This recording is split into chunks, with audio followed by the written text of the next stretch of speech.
Komisi Pemilihan Umum Republik Indonesia resmi mengumumkan daftar calon legislatif mantan terpidana korupsi yang ikut pemilu 2019.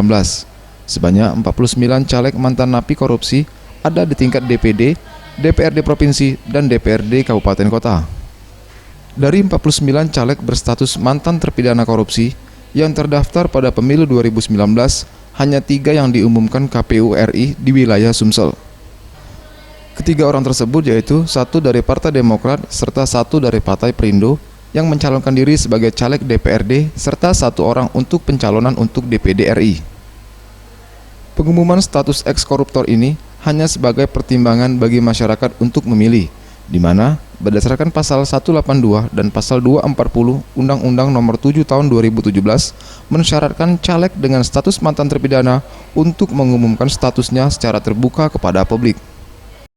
Untuk Sumatera Selatan itu ada 3, 1 calon anggota DPD, 2 calon anggota DPRD Kabupaten.